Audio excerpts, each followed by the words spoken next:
రేపు ఢిల్లీకి బీఆర్ఎస్ నేత కేటీఆర్ వెళ్లనున్నారు. సీబీఐ కస్టడీలో ఉన్న సోదరి కవితను కేటీఆర్ కలవనున్నారు. కస్టడీ సమయంలో రోజు గంట పాటు కుటుంబ సభ్యుల్ని కలిసేందుకు కవితకు వెసులుబాటు కల్పించారు. ప్రస్తుతం సీబీఐ హెడ్ క్వార్టర్లో కవిత విచారణ ఎదుర్కొంటున్నారు. సాయంత్రం 6 నుండి 7 గంటల మధ్య న్యాయవాది కుటుంబ సభ్యుల్ని కలిసేందుకు కోర్టు అవకాశం ఇచ్చింది.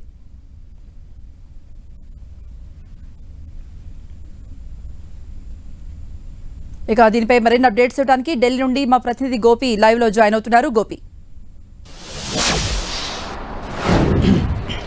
Yes Delhi liquor policy CBI కేసులో అరెస్ట్ అయి ప్రస్తుతం సిబిఐ కస్టడీలో ఉన్న కవితను రేపు ఆమె సోదరుడు కేటీఆర్ కలవబోతున్నారు. కుటుంబ సభ్యులను కలిసేందుకు కోర్టు వెసులుబాటు కల్పించడం జరిగింది. కవితను గతంలో ఈడీ కస్టడీలో ఉన్నప్పుడు కూడా కేటీఆర్ అలాగే హరీష్ రావు భర్త అనిల్తో పాటుగా తల్లి శోభ అలాగే పిల్లలు ఈ విధంగా అందరూ కూడా కలిశారు. కోర్టుకి ఇచ్చిన జాబితా ప్రకారం రేపు కవిత సోదరుడు కేటీఆర్ ఆమెను కలవబోతున్నట్లుగా తెలుస్తుంది. రేపు ఆయన ఢిల్లీ రాబోతున్నారు. గతంలో కూడా ఈడీ కస్టడీలో ఉన్నప్పుడు ఆవిడికి వెళ్ళి ధైర్యం చెప్పడం జరిగింది. న్యాయపరంగా ఉన్న అన్ని అవకాశాలను పరిశీలిద్దామని చెప్పి ఆవిడికి మనోధైర్యాన్ని ఇవ్వడం జరిగింది. సో రేపు కూడా సిబిఐ కస్టడీలో ఈ కేసు అంతా కూడా తప్పుడు కేసు, ఫ్యాబ్రికేటెడ్ కేసు, ఎటువంటి ఆధారాలు ముఖ్యంగా తాను తప్పు చేసినట్లుగా లేకపోయినప్పటికీ కూడా కావాలని రాజకీయ కక్ష సాధింపు చర్యలో భాగంగా తను అరెస్ట్ చేశారు. పూర్తిగా తప్పుడు కేసుగా దీన్ని అభివర్ణిస్తున్నారు. నిన్న కోర్టులో ప్రొడ్యూస్ చేసినప్పుడు కూడా ఈ కేసు గురించి మీరు ఏమంటారన్నప్పుడు సిబిఐ చేస్తున్నది తప్పు,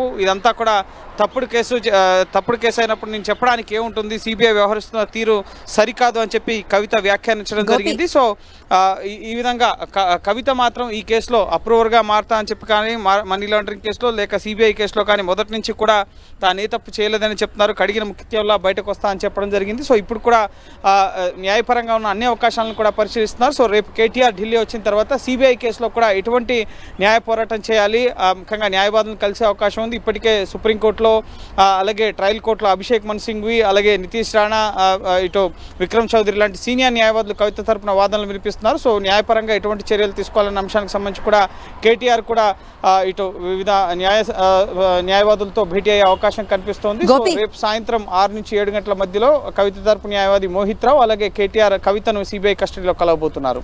రైట్ గోపి.